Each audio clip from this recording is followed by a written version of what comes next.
Salut à tous, bienvenue sur Culture et Transmission, présenté par moi-même.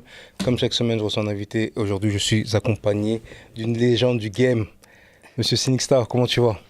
Eh bien, bonjour Grace, merci beaucoup Grace TV pour l'invitation. Déjà, ça va très bien. On peut pas te louper là avec tout, de la casquette au t-shirt, tu Ah oui, représentes. Phoenix Tassan Ah ouais, représente. C'est ça. Là, c'est Murder Master Music Show, c'est notre show américain sur UGS Radio. ok. Et on vient de Murder Dog Magazine, mais on va reparler de tout ça au Ouais. fur et à mesure. Est-ce que tu peux te présenter pour les gens qui ne te connaissent pas? Ouais, alors, Cynic Star, je viens de l'époque, on va dire, de Murder Dog Magazine, que je présente ici. Voilà, c'est un exemplaire d'époque, la C2000. Murder Dog, en fait, c'est un magazine de la baie, créé par Black Dog Band en 93. Et en 2006, j'ai décidé de le distribuer en France avec Smooth Operator, a.k.a. Smooth Shit, qui avait une émission sur FPP à l'époque, première émission Down South. Et il faisait les chroniques de Rap US, Ouais. il s'appelait West Sida, South Sida. Et il faisait pas mal de chroniques d'ailleurs, de Memphis, tout ça. Qu'on a reçu ici aussi pour des Fight Club, R&B. Bien sûr. Et dont on avait des encarts dans le magazine Rap US pour Murder Dog, par Vincent Portois, qui était le directeur à l'époque. Et après, bon, j'ai une émission qui s'appelle Cynic Star Sounds, un samedi sur deux, 22h minuit, où je mets en avant tout le son du South, de la baie, de la West Coast, du Midwest. Ça va être de Denver à Saint-Louis, à Jackson, Mississippi, pas mal de choses en fait. Je me suis occupé de la galerie de Pen Pixel Graphics en 2018, organisée avec Reebok. Ça, c'était on a amené Sean Brock, le patron, CEO de Pen Pixel Graphics. Et donc il a amené tous les canvas et tout ça. La première fois qu'il voyait Paris, il voyait toutes les covers, la Ah, Tour Eiffel, ce qu'il voit, les châteaux de Snoop, ben, il les a vus en vrai. Et il avait fait pour l'occasion justement les t-shirts de couvre-feu. Où tu avais, voilà, donc ils lui ont demandé une cover justement pour l'occasion aussi. À l'époque, et la galerie, il y avait OKLM, c'était couvre-feu, il y avait tout ça, quoi. Il y avait tout le monde. Et autrement, après, voilà, je travaillais aussi pour One World Magazine, qui est un magazine de la Bay Area, donc aussi là, de Pittsburgh. Et on a des encarts aussi dans le magazine, par exemple, comme là, des Murder Master Music Show, on peut voir ici. Et dedans, j'ai fait des interviews de Onyx, Avoc, de Mobb Deep. Et donc, Saming de la baie, c'est César qui représente, c'est de Pittsburgh, Bay Area. Donc là, Richie Rich qui est là, qui est représenté. toi, dans des magazines de la baie, tu ramènes des MC new-yorkais. Ah oui, Il y a- il y voilà, a- c'est ça, ça change un peu. Ah Alors, ouais. et je travaille aussi pour Murder Master Music Show depuis à peu près 2012. On est un des premiers podcasts américains, donc c'est un show de Chicago. Il faut savoir que c'est Scott Bejda, a.k.a. Prez, qui distribuait Murder Dog Magazine aussi et qui faisait les reviews et les chroniques dès 98. Il s'occupait des premiers, des premières,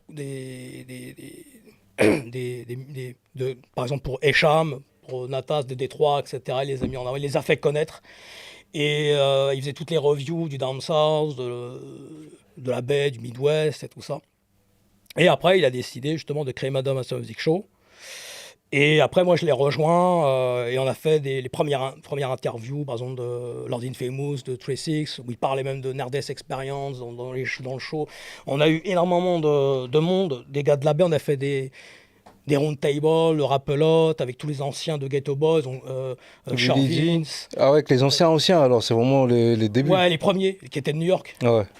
Il y avait Raïm, on a eu Viciously, DJ Viciously, qui travaillait pour Defort, producteur aussi pour Gangstani, premier album, le South Park Psycho, 92.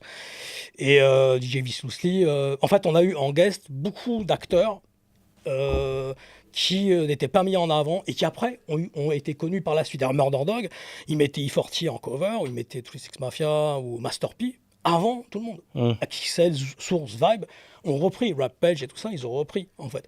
C'était la voix des sans-voix. Murder Dog, ça a toujours été ça. Et Black Dog Bone, c'est un gars, il vient du Sri Lanka, c'est un indépendant, il était photographe, il arrivait aux États-Unis, il avait un groupe de post-punk, et puis il s'est mis à Auckland, et là il a rencontré des groupes de la baie comme Ascari X d'Auckland, tout ce qui était Uhuru, tout ça, les Panthers, les RBG, tout ça, et d'autres groupes, et Kairi, tout ça. Et là, il a découvert la baie, et là, il décide de les mettre en avant. En 93. Murder Dog, c'est daté de 93. Tu sais, on parle beaucoup de West Coast, mais Ouais. quand tu connais la West Coast, c'est ce que tu fais depuis tout à l'heure, tu fais vraiment la différence entre le son West Coast et la baie. Ah oui. Pour un mec qui connaît pas, c'est quoi la différence Alors, en vrai entre... la baie, c'est le premier, on va dire, les producteurs de la baie, c'est Studio Town, qui était interviewé dans Murder Dog. Studio Town, c'est l'ingénieur du son. C'est comme Mike Dean à Houston, ou Nicolas Harris à Memphis, Cotton Grove Studio, ou par exemple, il y a aussi, comment il s'appelle, Black Franklin à Memphis. En fait, ces gars-là sont guitaristes, bassistes, producteurs, ils font tout. Ouais. Comme ils viennent du sud, et la baie, c'est ça, c'est très instrumenté. Et la baie, c'est un son plus lent. T'as Mike Mosley, t'as Sam Bostic, t'as One Drop Scott. C'est tous des gars qu'on a eu en interview aussi. Pour Madame and Music Show, on en est à presque 1000 épisodes.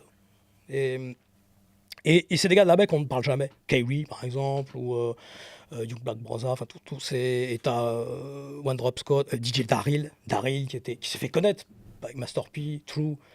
Le premier True, avec Sibo.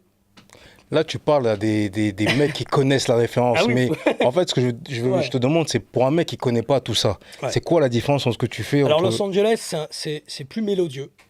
D'ailleurs, en France, il y en a très peu qui font ce genre de son, de la baie, du son bob. Je dédicace à Skem, qui est de Grigny aussi, Skem Pulgas, qui fait du son un peu bob. Tu vois, le PHA, c'est plus West Coast, c'est plus tranquille qu'à 21. Je les salue, je les connais. Ils font du son plus tranquille. Après, Taro G, code 147, t'as le t-shirt. Là, voilà, je salue Taro, mais je salue Juicy P, je salue tous ces gars. Je me rappelle, j'ai discuté avec Juicy P, où il était fan de Sea Murder, mais de l'époque True. Ouais. Mais tu vois, de l'époque True, quand ça sonnait baie, justement. Ça sonnait baie, et aussi beau et tout ça, quoi. La baie, c'est le mob sound, c'est le mob shit. C'est plus lent, c'est plus profond. Il y a un son pas très particulier. Je salue Golgo aussi parce qu'on va faire une spéciale Sibo, justement. Le EP Autopsy. Et personne ne l'a fait, je crois. Donc ça, c'est exclu. On va sortir bientôt. On avait fait MC Ren, MC hyper sous-coté, qui, comme tu l'avais dit quand Golgo était venu chez toi, c'est quelqu'un qui mérite vraiment d'être mis en avant. Alors, mais il n'a pas voulu se mettre en avant volontairement. Il ne voulait pas le faire le jeu des médias. C'est un Ascari X de Compton, en quelque sorte. Mais oui, la baisse, ça a pas. C'est un son à part. C'est un voyage. Le mob sound, le mob shit, quand tu écoutes, c'est différent de Los Angeles. C'est plus profond. Et puis tout ce son de la baie, tu le retrouves à Vegas, avec Doomsday Production, avec Playboy 7. Tu le retrouves même dans le Midwest, à Saint-Louis.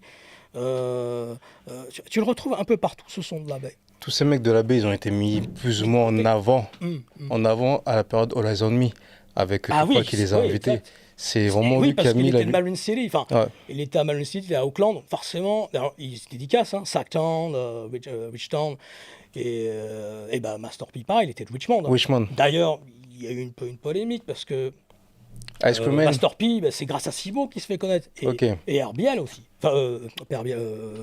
JT The Big Figa. JT The Big Figa, c'est lui qui a mis en avant Rick Ross, par exemple. Et puis d'autres gars. Après, il était chez Suavhouse. Il a fini il était chez Snoop aussi à la période de Doggy Style Record. Et aux dernières nouvelles, moi j'avais vu qu'il était retourné vivre en Afrique. Je sais pas s'il est retourné. JT The Big Africa, on l'avait en interview et il aidait les écoles en Afrique, etc. Mais Black Dog Bone aussi, il est en Ouganda, il s'occupe beaucoup de ça. Black Dog Bone, CEO de Murder Dog Magazine. Tu vois, par exemple, quand tu parles de la baie, les mecs qu'on retient le plus souvent, c'est Sibo, c'est E40, Mac Dre à son âme. Après, tous les mecs que tu me sors, je connais absolument pas. Absolument pas. C'est-à-dire que tout ce qui va être vraiment West Coast, je vais être à peu près calé, Mhm. mais tout ce qui est Bay Area, La baie, c'est à part. C'est un son à part. J'ai dit qu'à Swissem aussi, qui connaît bien tout ça aussi. C'est, mais toi, c'est quoi que tu kiffes dans ça? C'est pourquoi tu t'es spécialisé, entre guillemets, dans tout ce qui est Bah, Bay? en fait, alors, moi j'ai été aux États-Unis, justement, à Memphis, mais je vais y revenir, en 95. Et à la même époque, j'ai été sur la baie, mais déjà j'ai goûté un peu ça. Et j'ai découvert tous les Cibo, les Blaza Lynch, les True, ça tournait tout ça. Mm. Les de Richmond. Et donc la polémique, c'est que justement, Master P, il s'est fait connaître un peu par Cibo. Et finalement, après, il est parti dans le son South, pur. Mais au départ, il faisait du son de Richmond, alors qu'il était à Nouvelle-Orléans, mais Mais ça même peut servir un peu des après, moi, je trouve que les débuts de Masterpiece, c'est beaucoup plus West Coast que Bay. Quand tu entends les Ice Cream Man, quand tu as Nine Mais Ways, c'est Daryl, euh, c'est les prods, c'est Daryl, c'est la baie, c'est Auckland. Et ouais. même The Ghetto Trying to Kill Me. D'ailleurs, j'étais The Big Affiga, il disait Mm. oui, c'est un peu c'était notre son, quoi. Le plus grand truc qu'il y a eu Masterpiece avec Yokmouth et c'est le Ice Cream Man. Oui, bien sûr. Oui, oui, C'est, oui. il a volé le concept en vrai à Ouais, ouais. l'Uniz. Un peu, oui, oui, oui, voilà, il y a eu cette histoire avec Loonies et tout ça, Screamman. Bon, après, ils sont réconciliés. Voilà. Aux États-Unis, tout est une question de Donc, business. j'ai connu la baie, j'ai tourné un peu sur la baie, donc, tout ce qui est Richmond, Auckland, j'ai été là-bas pour voir comment c'était, etc.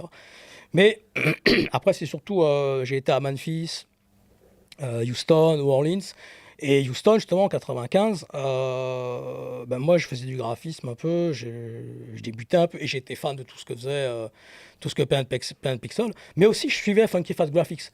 Funky Fat Graphics, c'était les gars qui faisaient toutes les covers de la baie, de Cibo, tout ça. Mm. Justement, Loonies, Noah, on l'a eu en interview, qui a fait la cover de Loonies, tu sais, que le petit bonhomme là. Donc, il a fait toutes ces covers de Master P, de Loonies, de tous les gars de la baie. Et Planet Pixel était un peu, on va dire, en concurrence. Et quand je me suis rendu à Houston, eh bien, j'étais voir Sean Brock, et puis je me suis présenté. Il était très étonné que je connaisse, que je connais en de France, quoi. Ouais. Et il y avait 20. Alors, au départ, c'était vraiment une petite boîte, hein. Et après, c'est devenu 2 buildings avec 25 employés qui travaillaient jour et nuit. Et donc, après, moi, je travaillais en freelance. Et du coup, après, je me suis organisé, je me suis occupé de la galerie. Et j'ai fait aussi tout un article sur Swamp Diggers. J'invite à voir sur toute l'histoire de Planet Pixel Graphics. Ok. Et en ce qui concerne Memphis, c'est ça qu'on me connaît beaucoup par rapport à Memphis. Attends, t'es passé trop vite Ah, à Memphis. Attends, on revient un peu sur Houston. Tu peux pas parler de Houston, tu m'as pas Houston. parlé de Rappelote, tu m'as pas parlé Si, de... Rappelote. Alors justement, Aaron Brosh était un des patrons de Planet Pixel et avait des parts dans Rappelote. D'accord. Rappelote, oui, on a, comme je disais, sur Master Music Show, on a eu tout le roster Rappelote, donc les Raïm, justement Viciously, Ready Red, Rest in Peace, qui nous représentait, mettait même nos t-shirts Madame Master Music Show. Ok.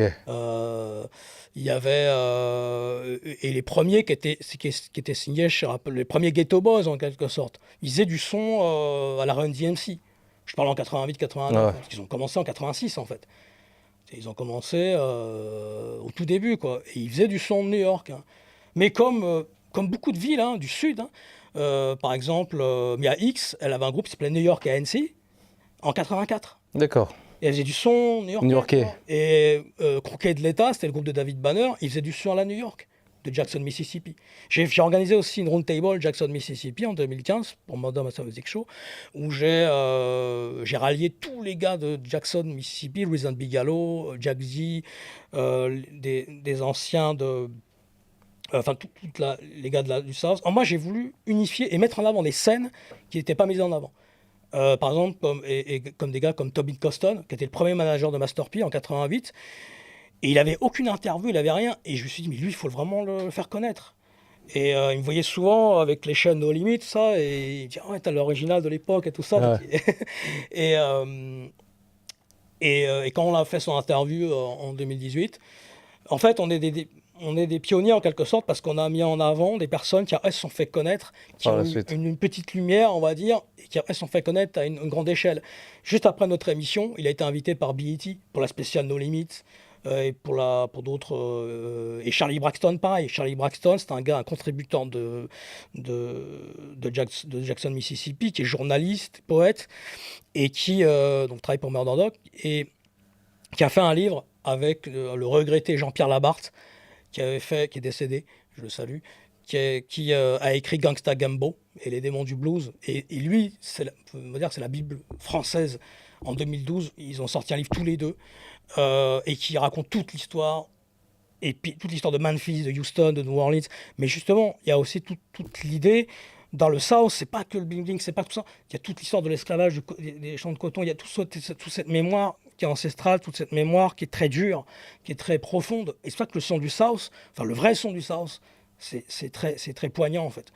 Bun B disait par exemple de UGK, nous on est connecté à la terre. New York c'est intellectuel, c'est bien, c'est très bien. Mais nous on est connecté à la terre, c'est la soul, c'est le vrai soul. C'est Sam Cooke, tu vois, quand t'écoutes, t'entends, tu l'entends. Quoi. Ouais. Sur House aussi, sur House, Tony Draper, le son qu'ils ont fait, c'est un son qui est très smooth mais très profond. Comme Tella, justement, on en parlait, Peace of Mind, Slisty, Clipper des coques comme Slisty, Ebola Mjiadji, qui eux venaient d'OTS Records, mais je reviendrai dessus après, avec Reginald Boylan. Reginald Boylan, OTS, c'est Memphis, c'est le premier label qui a mis en avant tous ces gars comme Gangsta Pat, comme. Mais on reviendra après dessus si tu veux. Ouais. Il y a tellement de choses. On a reçu At Large aussi, première signature de Suave House. Et c'était le premier groupe qui était signé chez Savance en cassette en 92-13. On l'a eu en interview. Il n'a jamais fait d'interview. Parle-moi de la scène Memphis alors. Ta scène de prédilection. Alors Memphis, ouais. Memphis, en fait, je connaissais Ebola Mjiadji. Je connaissais Tella. Puis je vais à Memphis. En fait, c'est l'album de Twisted Mafia, Mystic Styles. Moi, j'ai découvert cet album. Je faisais plusieurs villes en fait. Et dans plusieurs villes, je voyais cet album-là. Il m'intriguait, la cover avec le moine derrière, Prophet Entertainment, les gars qui étaient masqués. Enfin, je trouvais ça étrange cette cover, puis j'avais pas écouté. Et puis à Denver, à un moment je suis à Denver, et j'écoute. Et là je lui dis, putain, mais en fait ces gars-là, ils sont en avance. Mais non seulement ils sont en avance, ils sont visionnaires, ils sont prophètes, peut-être comme leur label, et soit ils seront à jamais inconnus, ou soit ils vont devenir des superstars. Je m'étais dit ça à l'époque, en 95, et ils sont devenus superstars après, pour le coup. Mais jamais on aurait cru, même eux-mêmes n'auraient pas pensé. D'ailleurs, DJ Paul, il disait, quand j'ai gagné l'Oscar, c'est peut-être le pire jour de ma vie, ou le meilleur, parce que tu peux vriller, tu peux devenir fou. Crunchy Black, il a vrillé. Quoi. Mais c'est quoi la différence entre le Prophet Posse et le Hypnotized Mind? Alors, Prophet Posse, c'était tout le groupe, c'est un Wu-Tang en fait de Memphis. T'as 30 gars dedans. Okay. T'avais Gangsta Black, Skilly Pimp, t'avais Killa Clan Kazé, MC Mac, Scanman, K-Rock. T'avais The Kazé, qui c'était le groupe à Project Pat, MC Mac, Scanman. Dernière signature chez Prophet d'ailleurs en 98. Tu avais tout le roster en fait qui était. En fait, l'histoire c'est Nick Jackson. Nick Jackson est un producteur, on va dire, un peu à la Ario. C'était un dealer, voilà, il mettait l'argent. Ario, le mec derrière Ario, Godfather Entertainment, avec Death Row, qui crée avec Suge Knight, Death Row Record. Godfather, Driver connaît très bien. Je salue Driver aussi, qui m'avait invité sur la Twisted Mafia d'ailleurs. Et il connaît bien Death Row à chaque fois. C'est le spécialiste de tout ça. Avec l'avocat Kenner. le redoutable. Gominé. Qui ressemble à Sean Brock un peu d'ailleurs. Alors j'en étais à... Posse. Ouais, Prophet Posse. Voilà, Nick Jackson, alias Nicky Scarfo. Donc produisait DJ Paul et Juicy J. C'est lui qui a fait le label, Prophet Entertainment. Il s'est retrouvé en prison. Et à un moment donné, DJ Paul et Juicy J se disent, alors peut-être qu'ils voulaient prendre leur bille, on va créer Hypnotized Minds, mais on dit rien à Nick Scarfo. Quand il sort de prison, mais pourquoi vous avez tout changé? Ah non, tout va bien, t'inquiète pas. En fait, après, il devait des chèques et tout, enfin ça c'est mal fini. Et même alors, Scott Bejda a fait partie de Sweet Masters. Scott Bejda, c'est Prez de Murder Music Show, le CEO de notre show. D'ailleurs, on a fait, en 2014, il a fait l'intro pour Murder Music Show, l'intro de l'album de Gangsta Nip. en 2015. C'est-à-dire qu'il était, à un moment donné, il a été manager de Gangsta Deep. Gangsta Deep, c'est South Park Coalition, c'est Point Blank, Rhino, Clan de la Cat. On a fait des spéciales roundtable SPC, donc South Park Coalition. On a fait des spéciales roundtable Richmond avec tous les anciens de True. Donc Kali G, le premier DJ de Master P, DJ Grandmaster Flash, je crois qu'il s'appelait, tous les anciens qui étaient chez True au début, qui après ont disparu. Et on a fait cette spéciale. Et donc, ce Nick Jackson, voilà, Street Masters. Street Masters, c'est un magazine de Memphis. Et c'est pour ça qu'on a appelé Murder Master Music Show. Parce qu'en fait, c'était Murder Dog. Et Master, c'était pour Street Masters. Et Street Masters, donc Scott travaillait pour ce magazine-là. Et en cover, il y avait Nick Jackson et Crunchy Black. Crunchy Black, dos à dos, au moment où Crunchy Black était en 10 avec Tous les Six, après Last to Walk, quand il avait été débarqué. Et pour dire, nous aussi, on est Tous les Six. Nous aussi, on est Memphis. Enfin, nous aussi, on représente. Mais et après, il est mort d'un cancer, Nick Jackson. Crunchy Black, pour toi, c'est un rappeur? Alors, Crunchy Black, il se définit pas comme rappeur. Dans l'interview, il dit, je suis pas un rappeur. Ouais. Je suis un gangster disciple, je suis un JD. Mais il savait rapper avant. Après, pour moi, le meilleur de Tous les Six, c'était Lord Infamous, qui pour moi avait des rimes comme Rosa Lynch de Season of the Sickness. Pour moi, Lord Infamous, c'est le MC, comme Coop Technica. C'est un MC vraiment. Et c'est lui qui a amené tout Twisting Style et tout ça. Pour toi, il était meilleur que Project Pact? Ça n'a rien à voir. Project Pat, c'est pareil, c'est un gars plus gangster, quoi. Project Pat, il a amené un flow particulier. Il a amené moi, je l'ai découvert pareil à l'époque, 93-14, 95, pardon. Mais on le découvre sur The End, en fait, Project Pat. Ceux qui le connaissent sur Twisted Mafia, on l'écoute sur The End. Puis il a un flow à part. Et quand il était sur The Kazé, Time's Up, en 98, il n'avait pas le même flow. Il avait un flow plus rough, en fait. Après, il a commencé à changer son flow en 99 avec Getty Green. Et non, Lord Infamous, en fait, non seulement il cumule le côté MC, il sait chanter à la fois. T'as un son des fois entendu Pink Floyd, il chante, mais en plus t'as des rimes. Quand tu comprends l'anglais, il a des métaphores incroyables. C'est un génie. C'était un génie, Lord Infamous. Pour moi, c'était. Et malheureusement, à cause des drogues, il s'est un peu détruit, alors que c'était vraiment quelqu'un qui méritait ses fleurs, comme Coop Technica aussi. Ouais. Coopsta, il avait une voix très émouvante. Lui, c'était plus au niveau de... Tu ressentais dans le cœur, dans l'âme, vraiment, Coopsta. Tu vois, moi, il y a plein de choses que, déjà, je t'ai dit en off, j'ai jamais été fan de Trixie Mafia à cause déjà du blaze. Mais je voyais un groupuscule de plein de personnes, mais lui était Trixie, lui était pas. Ouais, la chatte a été sur pas mal de trucs, mais est-ce qu'elle faisait partie du Trixie Mafia ou pas? Non. Tu vois? Non, Tous les Six, c'était... même Gangsta Boo, au début, quand elle avait 14 ans, elle faisait croire qu'elle était dans le groupe. Et après, DJ Paul, il l'a appelé, mais pourquoi tu fais croire ça? Elle a 14 ans. Et elle a rappelé au téléphone, puis tu viens avec nous. T'avais, le premier groupe de Tous les Six, c'est Playa Fly, alias Lol Fly, qui après est parti, il a même fait des disques contre eux. T'avais donc Crunchy Black, Gangsta Boo, elle n'est pas sur la pochette. Ouais. Elle n'est pas sur la pochette, on la voit pas. De toute façon, ils étaient basket, tous. DJ Paul, Juicy G, t'avais Crunchy Black, Coopsta et Lord Infamous. C'est ça le socle. Mais avant, tu avais Backyard Posse, Homicide, Nigga 9, D-Magic, tu avais plein de gars de l'époque. Et ce qui est important, c'est les... Moi, j'ai découvert en fait en 95 les clubs de Memphis. Alors les clubs, c'est ça qui est incroyable. J'étais, je pense, le seul Français qui y était à l'époque. Et donc là, j'ai rencontré les DJ Spanish Fly, Juice Bourne, même Juicy G. Il était juste mixé à l'époque. C'était juste un DJ qui ouvrait les sets pour Al Capone. Alors, tu avais le Crystal Palace, c'était une patinoire. Tu avais le 380 Bill Street, donc il s'appelait Studio G, qui a été détruit en 2019. Tu avais, et c'était un peu le death trap, tu avais Squeaky, tu avais tous les gars qui étaient connus. Mais à l'époque, on ne connaissait pas. Enfin, moi, j'arrive, je vois des DJ, je vois des gars, mais je ne sais pas à ce moment qui c'est, quoi. Je découvre, en fait.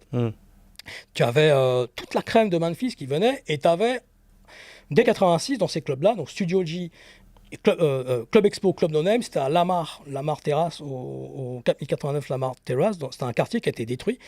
Il ne restait que le club, puis ça a changé de nom. Et ce club-là, en fait, tu avais justement les Spanish Fly qui jouaient, et tu avais ce qu'on appelait les premiers gars qui faisaient de la gangster walk, la danse de Memphis, qu'on voit Crunchy Black. LL Cool J en 87, ça a été créé en fait juste un peu après la Seawalk, ça date de 86, et c'était la Bovan Family. C'était un gang en fait qui créait cette danse-là, qui s'appelait presque la Bovan Walk. Et on est en 86. Même ce qu'a fait Al Capone, d'ailleurs Sinista Funk, Sinista, ça me vient de là en fait. Ah. Ça me vient de Sinista Funk, l'album de... On a eu un interview justement, là, je fais une petite dédicace à la Funkerie, parce que dans le Funkiest Versus, on a eu un interview ce qu'a fait Al Capone, c'était à l'époque pour Murder Dog, avec Jean-Pierre Labarthe. On avait, voilà, et donc on l'a mis en écrit. Et donc ces clubs-là en fait, ces types-là, et c'est là que tu ressens toute l'atmosphère du Sud, le côté vaudou. Ça, tu parles de 26, mais ça vient pas de nulle part. Ça vient du blues, en fait. Ça vient de Jerry Lee Lewis. D'ailleurs, les clubs, une aparté, les Selectowitz étaient le label de Memphis qui distribuait, à l'époque, au tout début, en 1960, les Jerry Lee Lewis, les Elvis, etc. Ça s'appelait Sun Studio. Dans les années 90, ils ont changé de marque de fabrique et ils se sont dit on va distribuer le rap. Et donc ils ont distribué tout le monde. Tommy Wright, MC Mac, 36 Mafia et Black Franklin, qui était guitariste, bassiste, qui a fait des morceaux en tant que guitariste pour Tommy Wright par exemple, et qui produisait toutes les covers underground de Memphis. Et c'était Street Level Graphics. C'était un funky fat de Memphis en quelque sorte. Et Black Franklin, on l'a reçu à l'émission aussi. Et tous ces gars-là, en fait, sont des gars underground, mais qui ont vraiment leur importance localement. Ouais. Un peu comme toi, ici à Grigny, t'es un peu le maire de Grigny, comme il y a Sarcel, le maire. Driver, c'est le maire. Non, moi, je suis l'adjoint, le 4e, 5e adjoint du maire. Il y a Bastois qui est là et Samba et compagnie. Moi, je suis bien loin. Et voilà, toi, tu as contribué aussi à toute la légende de l'MC Click ici à Grigny. Ben, là-bas, ouais. T'avais ces gars-là qui étaient là, qui étaient là en premier, qui ont fait les choses, on va dire. C'est important de leur hommage, leur donner leurs fleurs. Tu vois, par exemple, aujourd'hui, quand je regarde Headboy et MJJ qui sont invités à toutes les émissions, qui font des lives, Touring Champs, ils ont fait comment ça s'appelle, le truc de Charlemagne, il y avait que Headboy. Ils ont fait le Porsche, le Porsche Live là. Vlad aussi. Pas Vlad, non. Non, ils n'ont pas fait. Mais ça va venir. Je me dis que ils ont de la reconnaissance, mais 30 ans, 40 ans plus tard. Mais bien sûr. Tu vois. Mais eux, ils viennent d'OTS Records, ils viennent de Reginald Boyland. Reginald Boyland a signé le premier album en 91, Listen to the Lyrics, c'était une tape. Ouais. Ils ont signé ce qu'a fait Al Capone, DJ Zirk, il y avait des Radical T, tu avais Psycho qui est l'originator, on va dire, du côté un peu hardcore de Memphis. Ouais. Tu avais plein de gars, tu avais Gangsta Pat qui est parti chez un label. Enfin, il a été signé sur une major. C'est le premier de Memphis qui a été signé sur une major. Et donc Reginald a une grande importance. Boyland, CEO de justement OTS Records. Pour toi, c'est qui le rappeur phare de Memphis? Si on doit dire un mec à écouter de Memphis direct, c'est qui que tu dis? Pour les pionniers, en tout cas, je dirais, bien sûr, il y a 36, mais je dirais en premier, c'est vrai, Headboy MJJ, ce qu'a fait Al Capone, Gangsta Pat, DJ Zerk. Après, tu as d'autres gars qu'on a eu en interview, comme DJ Sound, Blackout, sont des producteurs, DJ Sound qui mixaient au 21 Century Club à Memphis. Et puis tu avais DJ Paul qui avait son club à South Memphis. J'avais été aussi, ça s'appelait le DJ Paul's Clubhouse. Non, DJ Paul's Space House. Et dans Juicy J, il avait son club qui s'appelait le Juicy G's Place. Non, en 95. Ils avaient un petit club à South Memphis et North Memphis. Parce que c'est très North Memphis, Westwood, au Management. Il y a plein de quartiers. Tu as Raleigh Phaser, tu as Raleigh Egypt. Et justement aussi à propos, c'est qu'il y a une pyramide de Memphis.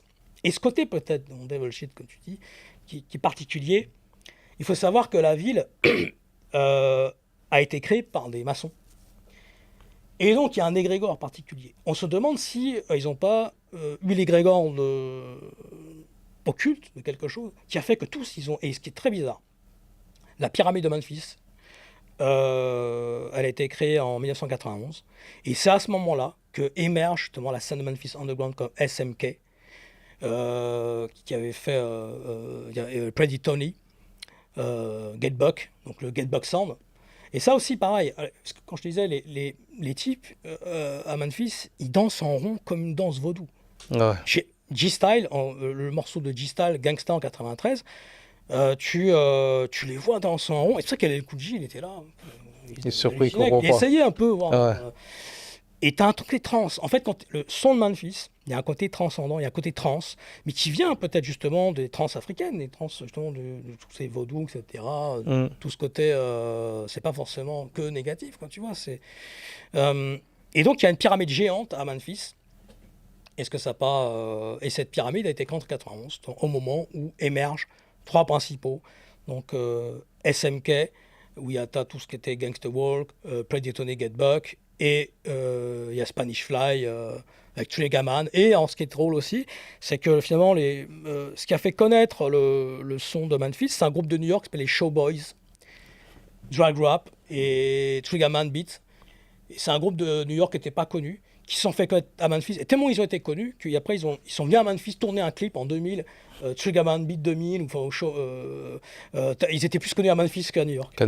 Et tu avais tout ce côté, ils samplaient des gars de New York, tout c'était After 808, puis la DR 660 aussi, c'était à foison, quoi. Il reste quoi de la scène de Memphis? Parce que moi, à ma connaissance, qui est limitée, je répète encore, je sais pas, le dernier vrai bout de Memphis, c'était Young Buck. Ah non, mais Young Buck, il est de Nashville. Il avait un groupe qui s'appelait Young Buck and Detail. D'ailleurs, en 2000, ils avaient fait une cover. Il y avait une cover Planet Pixel. Young Buck, c'est tout ici qui s'est fait connaître grâce à Young Buck parce qu'ils se sont ouverts à New York. C'est grâce à ça qu'ils se sont. Project Pat avait un featuring Noriega, Represent sur Getty Green. En plus, Young Buck, si je ne me trompe pas, avant même tout ça, il faisait partie de UTP avec Juvenal. Ludacris. Ouais. Après, j'ai pas suivi énormément la carrière de Young Buck. J'ai suivi de loin. Moi, j'avais aimé le premier album avec Detail, justement. Murder Dog avait chroniqué l'album. Mais ça n'a pas trop été dans mes radars. Ouais. Après, Yogori, pareil, moi je l'aimais avant, quand il s'appelait Lilio. Quand il faisait des tapes avec DJ Sound, justement, en 96, où il était tout petit. Il avait 14 ans. Et tu avais d'autres gars comme Lil Jean, Z-Dog. Et là, ce soir, justement, on va interviewer Z-Dog, qui est à Paris en ce moment. Z-Dog de Memphis, qui était avec Skinny Pimp. Et c'était Jimmy Som Family, son groupe, donc très proche de Tracy, qui avait fait featuring DJ Paul et tout ça. Mais ouais, puis, de toute façon, toutes les scènes ont un côté. Toutes les scènes ont un côté underground. À Houston, tu avais Suave House, Tony Draper, c'est le Kenzie de Houston. Un gars qui était hyper intelligent. On parle beaucoup de G-Prince, mais on parle pas beaucoup de lui. G-Prince, et Tony Draper, on n'en parle pas trop. On n'en parle pas que c'est un génie. G-Prince, c'est un génie, bien sûr, mais et t'avais Big Boy Records à New Orleans, t'avais pas que No Limit et Cash Money, t'avais d'autres labels. T'avais d'autres labels comme voilà, t'as eu plein de scènes en fait différentes. Mais même New Orleans, quand tu regardes Cash Money et No Limit, ils ont tout déchiré. À un moment donné, c'était eux. Ah bah oui, carrément. Tu vois, quand le versus là. Il était nul le versus. Master P là, il doit un ballet là. Ouais, c'est réveillé. C'est des morceaux que t'attendais, tu vois, mais. Ils font une tournée ensemble. Ouais, j'ai vu ça. Mais il y aura qui? Comment? Il y aura qui dans la tournée? Ah bah il y a Mac, il est revenu. Il y a Mac, j'ai vu. un très bon MC d'ailleurs. Il s'est embrouillé avec Mia X, je sais pas si elle va faire partie de la tournée. Aussi, DJ KLC qui était revenu, il était en embrouille. Mon Master P avait dit c'est Plagued Out, dans Murder Dog d'ailleurs. Et puis finalement il est revenu. Ouais, même du côté de Cash Money, Lil Wayne il va pas être là. Cash Money c'est pareil. Alors, Cash Money, il y a toute une scène underground de Cash Money, du début. Tous ceux qui étaient au début déjà Cash Money, ils sont morts, ou ils sont décédés. T'avais Mr. Ivan, t'avais Kilo G. Kilo G, il avait 16 ans, c'était un génie. La prod, t'écoutes Bloody City de 95, c'est un chef-d'œuvre. Mais ça sonne G-Funk. Et Kilo G, son premier album, c'était de l'horrorcore en 93. Gregory D, en 92, Manifresh, il faisait du son de New York. T'écoutes Gregory D en 92, ça sonne New York, complet. Depuis 93, Manifresh, il est avec... 92, ouais. Il a un album avec Gregory D, Gregory D qui était un des pionniers de... Voilà. Et donc ils ont signé UNLV, Il y avait un disque contre Mystical, qu'en fait c'était un faux disque, Drag Game is the River. T'avais Mrs. T, tu avais Mr. Ivan qui est décédé d'un cancer, qui avait la même voix que Mystical. Mystical aussi, Mind of Mystical, on a reçu son producteur, le premier, c'est DJ Precise, un génie. Ce son, le Mystical, le premier album, il sonne à la fois Gambo et là aussi, le Gambo Funk, c'est une sorte de mob shit ou de bay, mais encore plus profonde. Le Gambo Funk de New Orleans, Endo Joe, on a des fleurs à Endo Joe, Mike Dean, et tous ces gars du South qui a vraiment un son à part, vraiment. Hein. C'est très profond. Quand tu écoutes Face Mob, Millions, Mike Dean, il y a un son très particulier. C'est très très profond. C'est vraiment la musique du cœur et de l'âme, en fait. Tu sens un truc, quelque chose de particulier. C'est différent de Twisted Sick et tout ça, c'est autre chose. Parce que Twisted Sick, c'est plus le Get Back Sound, c'est plus le côté trance, alors que Houston, tu es plus dans le côté, presque comme à New Orleans, c'est le Bâton Rouge. Moi, j'avais l'occasion d'aller à Bâton Rouge où tu as les alligators, tu embarques. Youngbleed, il a tourné un clip là. Youngbleed, le pauvre, on lui a rendu. Il a fait la tournée 2 jours après, il est mort. Putain. C'est fou. Et on l'a vu en interview aussi. Mais comme la plupart des rappeurs de Memphis Underground, on les a tous eu en interview. Houston, tout ce qui est Shavhouse aussi beaucoup. On avait eu DMJ, Crime Mob aussi, donc Rappelote, Crime Mob qui était aussi chez... Legion, je crois. Comment Non, c'est pas Legion, c'était pas Legion. Non, Legion...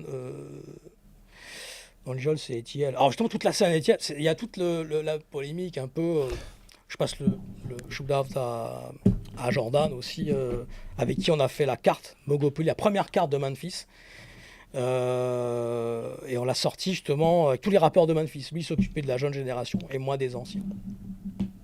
Et j'en étais où? Les John, tu parles avec toute la scène underground d'ATL. T'as toute une scène, t'avais Kilo Ali, Ryan the Dream, qui sonnait club en fait. MC Shady, dans DJ Paul, il avait dit si ce petit il peut rapper, MC Shady, mais moi aussi. S'il peut rapper lui, mais moi aussi. Ouais. Ils écoutaient la tag team, tout ça, ATL, t'as toute une scène underground d'Atlanta, Hitman Sami Sam, Camp, Ghetto Mafia, The Hard Boys, qui eux représentent la trappe, mais la trappe au sens plus du texte, des lyrics. Même Ghetto Mafia, ils se disent, mais nous on a inventé la trappe.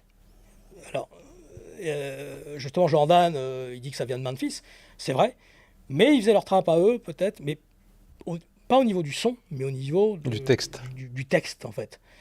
Et ça, les Young Jeezy, tout ça, ils ont rien inventé. D'autres le faisaient avant. T'écoutes Ghetto Mafia en 95 ou 92, 93, ils faisaient ce son-là. À Saint-Louis, t'avais des gars comme qui faisaient du son comme ça en 94, 95, tu vois. Saint-Louis, par exemple, on parle de Nelly, mais il y avait toute une scène underground. Même à Saint-Louis. À Saint-Louis. Ouais. Ah ouais. J'ai fait des mix de Saint-Louis. Ouais, t'as une scène. T'as un groupe qui s'appelle Struggling to Live, c'est extraordinaire ce groupe par exemple, tu vois. Après c'est des gars qui ont fait un album et ils ont disparu. Ouais. Comme à Détroit, il y a toute la scène underground de Détroit. Ça, dans Murder Dogs, on l'a mis souvent en avant.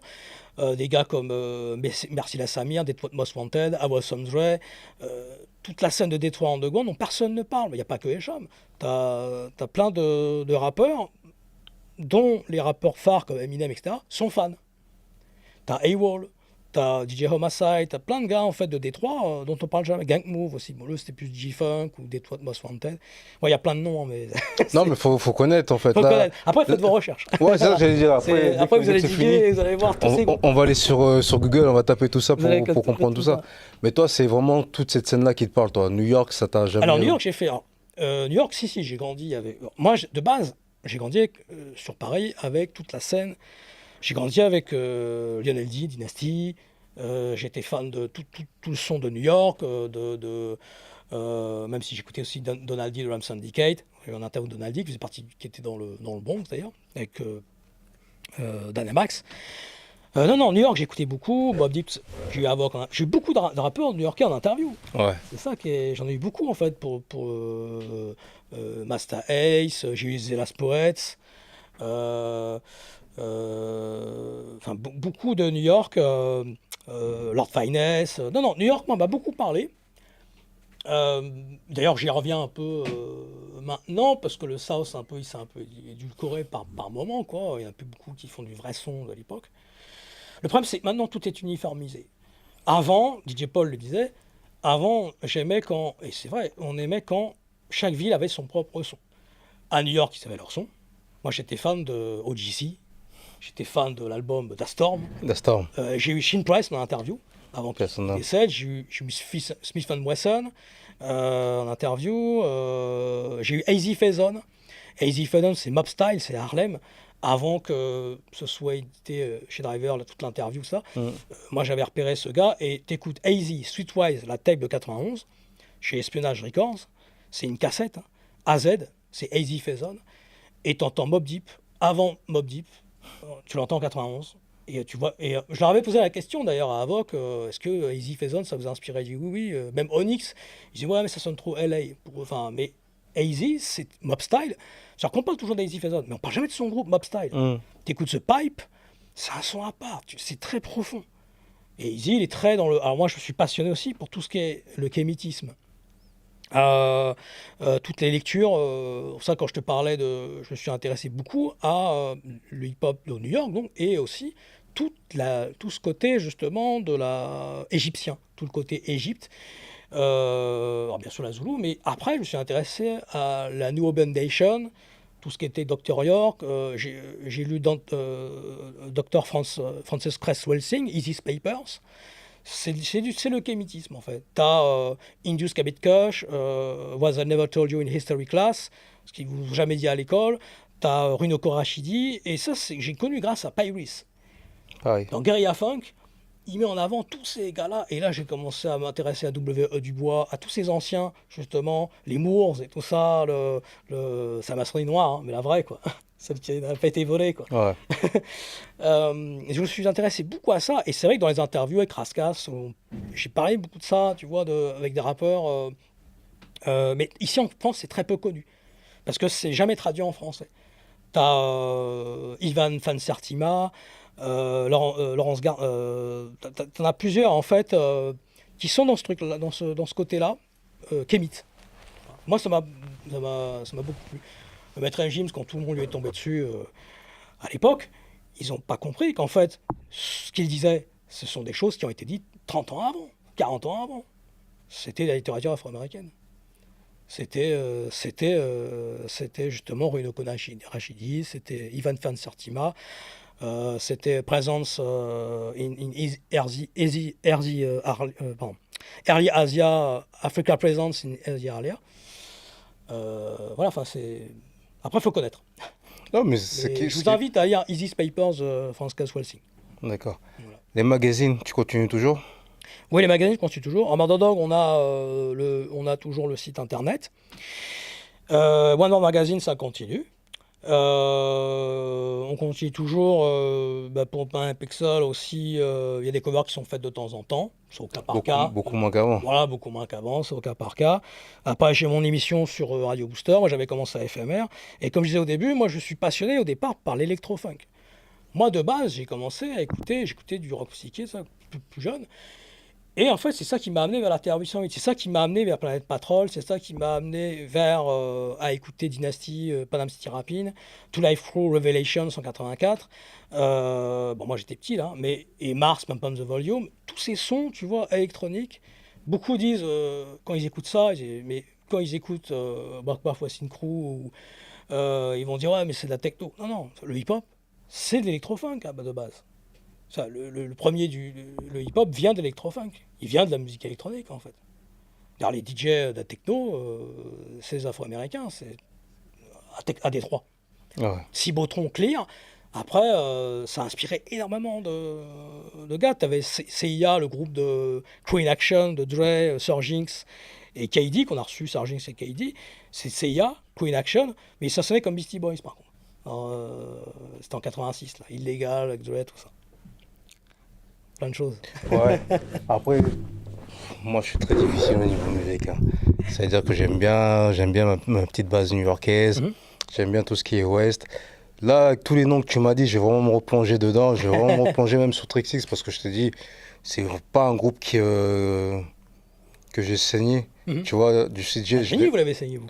Ouais, eux, les autres nous ont saigné, mais moi, pas plus que ça. Taro, ça, ils ont Ouais. écouté tout ça. Même les McDre, tout ça, Ah oui, McDre. j'ai pas été Black fan plus que ça. ouais. En vrai, ce que j'ai été fan, moi, c'est vraiment Luniz. Yakmov, ses premiers solos, j'ai aimé beaucoup. Ouais. J'ai jamais compris. On a eu une interview avec Mars, ouais. Ouais, il parle beaucoup. Hein. Ouais. Il en clash avec toute la terre entière, lui. Tu vois, Lol Rick, on a vu Lol Rick, qui faisait partie qui était signé chez No Limit. Il a eu un débit comme Mister Servant, il parlait très très vite et tout. Numskull aussi, qui a jamais fait de vrais trucs en solo. Numskull, des Luniz. Ouais, il a un peu arrêté après. Ouais. J'aimais qui? Drew Down, j'ai beaucoup aimé. Moi, j'adorais Daisy D.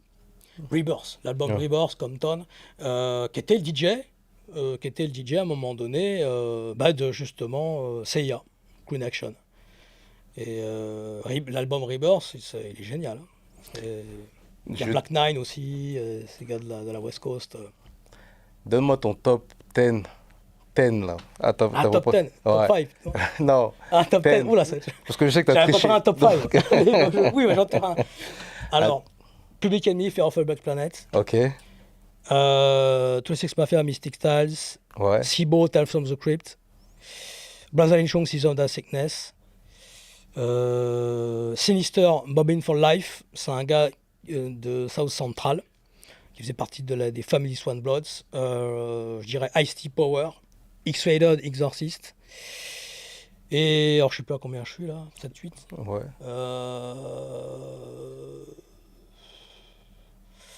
Après, qu'est-ce que je dirais peut-être. J'aurais dit peut-être Tommy Wright, On the Run. Et puis.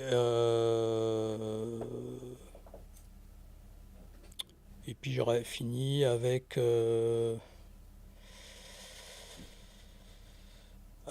Un dixième peut-être qui me vient.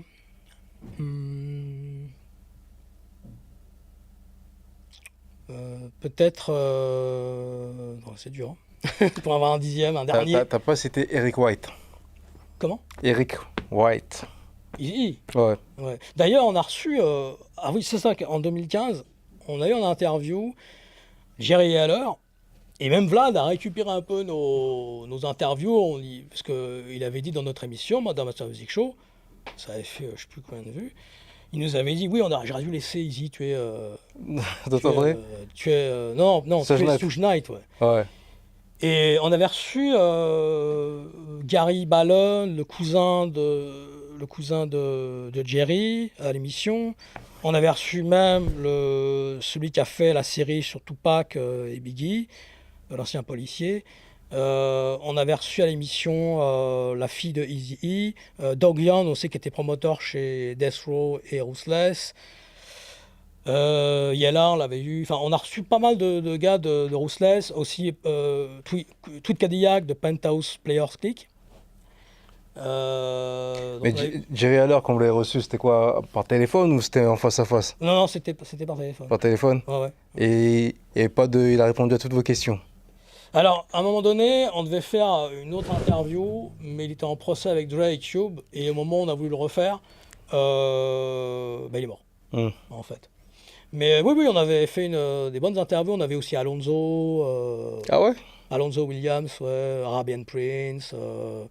On a eu aussi celui qui avait fait Hispanic Zone, là, Crazy, j'ai plus en tête son nom. Arabian Prince, il devient quoi, lui? Comment? Arabian Prince, il devient quoi? On ne sait pas trop ce qu'il devient. Il fait des choses, mais plus grand-chose. Hein. Ils font des trucs, tu vois, mais bon, après, c'est pas... Ruthless, ils avaient quand même un roster de fou. Ah si, en dixième, bien sûr, j'aurais mis Scarface Diary. Diary, qui est le meilleur album pour moi de Scarface. Ah oui, voilà. Comment j'ai pu oublier Scarface Diary. Ouais. Pour moi, c'est le meilleur de Scarface. Il est extraordinaire. Le son avec Cube, là... Moi, mon son préféré de celui-là, le clip est très bien fait. Ouais, le clip est bien fait. Il y a I Never See a Man Cry. Ils sont ensemble, le duo, il est parfait. Man Cry, pour moi, c'est un morceau de fou. Donc, quand il dit Tupac Gangsta Deep, never Never down a gun again to to me. Ou j'étais fan de Point Blank aussi, Point Blank qui disait I'm not a menace to society, society is a menace to me. Ah, les Album de Américains. 91. Non. Non, Kerino, dans le Jet Zone aussi, voilà, je dirais. Kerino, qui est pour moi un MC qui surpasse presque Scarface. Enfin, Scarino, c'est un génie oublié. Il surplace. Scarface, il pourrait le surpasser. Ah bon? Il pourrait faire des battles. Ça existe un MC qui peut dépasser Scarface? Carino est très fort. Ouais. Carino. Là, tu me dis ça, je connais pas. C'est-à-dire que là, dès qu'on Carino, finit, là, je vais alors, écouter. Là. Carino, c'est South Park Coalition. C'est Gangstani, Point Blank, London Cat, c'est tout le roster de Houston qui font du rap conscient, on va dire. Ouais. T'as Justice Allah, t'as plein de gars qui sont toujours là, hein, qui continuent, hein, mais Kebiza Kidnappa, qui était en cover justement du Démon du Blues de Jean-Pierre Labarthe. Ouais, t'as toute une scène, hein, vraiment, à Houston, underground. Là, c'est vraiment la scène underground, c'est pas la Screw Up Click. Hein. Moi, j'adore Screw, hein, tout ça, mais SJ, Screw, c'est tout ça, mais eux, c'est à part. Eux, c'est du lyrisme conscient. Ouais. Carino, il a fait une prod avec Premier aussi. Il y a une prod de Premier, d'ailleurs Premier du Texas, hein, d'ailleurs. Oui, beaucoup de gens oublient. Beaucoup de gens oublient. Ah. Premier, j'aime beaucoup en producteur aussi. Je l'ai reçu, j'ai eu DJ Premier en interview. Ouais. En physique, là, pour le coup. La plupart des New-Yorkais, par contre, je les ai eu en physique. Master Ace, j'ai eu Donald D de Ram Syndicate. J'en ai eu pas mal, hein, de New York. Hein. Et ton émission radio, elle continue toujours? On continue toujours. Là, on a eu Danny Trejo, parce qu'on fait aussi des acteurs, interviews, des fois. J'avais fait à Paris l'interview de Tommy Red Tree, La Chat aussi. Non, on continue toujours. On a un peu ralenti, parce que Scott avait quelques soucis de santé, mais on reprend au fur et à mesure et on continue. Ouais. D'accord. Je te laisse le mot de la fin. Alors, le mot de la fin, déjà, merci pour l'invitation. Et ce qu'on essaie de faire, nous, à Master Music Show, One World Magazine ou Murder Dog, et toutes nos activités, c'est la voix des sans-voix. C'est mettre en avant. Et moi, c'est ça, en fait. Moi, c'est de mettre en avant des artistes qui ne sont pas mis en avant. Et moi, j'essaie de les mettre en lumière. Et souvent, on essaie de les mettre sous le boisseau. Et j'aime les mettre en lumière parce qu'ils ont été oubliés. Comme Grigny a été oublié, comme le son de Grigny, beaucoup ont oublié que ceux qui écoutaient du Memphis, c'était à Grigny avant. Beaucoup ont oublié ça. Et bien voilà, dans le South, il y a plein d'acteurs, des gens de la baie aussi, qui ont été oubliés au profit d'autres lumières qui ont été mises en avant, d'autres scènes comme Atlanta qui ont été très mises en avant, mais pas forcément le côté underground Atlanta. Les pionniers de toute façon sont toujours mis de côté. Les pionniers sont souvent oubliés parce que, comme justement, ils sont peut-être très forts, mais ils sont pas forcément bons en ce qui concerne le côté économique, parce que eux ils sont vraiment à fond sur leur art. D'autres qui ont un bon mindset économique vont être bons, mais pas forcément en qualité musicale. D'accord. Est-ce que tu peux donner tes réseaux sociaux? Oui, alors Cynicstar Sounds, alors sur Facebook. Ah, t'es encore sur Facebook? Oui, tout ça. Ah oui. Michael Cynicstar Cater, il y a Cynicstar Sounds aussi. On a créé une page Action Brock, Paint Pixel Graphics. Sur Instagram, Cynicstar. Sur Twitter, Cynicstar. Il y a le site Murder Dog. Il y a One World Magazine. Et puis là, j'ai fait le tour. Ouais. En tout cas, Murder Master Music Show sur YouTube. Vous pouvez retrouver les émissions aussi sur Spotify. Et puis il y a ma chaîne aussi, Cynicstar Sounds Music, Cynicstar Sounds. Vous pouvez retrouver des interviews, des choses et tout cela. je te remercie parce que, comme je te disais en off, moi, j'ai pas une grande connaissance de la scène du Sud en vrai. Que ce soit Memphis ou même Houston, je connais les grands labels, mais tout ce qui est en dessous, je connais pas trop, tu vois. C'est le métro sous les palmiers. Je me rappelle quand il y avait West Coast là, Amilcar, je les salue d'ailleurs, Amilcar et JR, qui étaient les cousins à Stomy, c'est eux, ils mettaient du Buzz Alichung, ils avaient mis Season Signal, ils avaient mis Lee Kwarsik, je me rappelle. Et Stomy avait dit, ah ouais, c'est le métro sous les palmiers. C'est ça. Et c'est exactement ça. Ah ouais. Et d'ailleurs, ils avaient chroniqué, ils avaient fait dans Radical, je crois, où ils avaient chroniqué les albums de No Limit à l'époque. Ouais. Et je voulais te remercier parce que là, tu m'as donné beaucoup de travail à faire. De recherche. De recherche à faire, que ce soit sur la baie, tous ces rappeurs que je connais pas, que ce soit Memphis. Je vais me forcer à écouter maintenant que je suis plus grand un peu tout ce qui est 3-6, que ce soit DJ Paul ou même La Chatte, parce que je pense qu'elle avait un truc. Gangsta Boo, j'ai écouté les premiers. Je vais... Après, t'en as d'autres qui étaient très Princess Loco. Aussi de Memphis qui est décédé, il y avait plein de personnes aussi.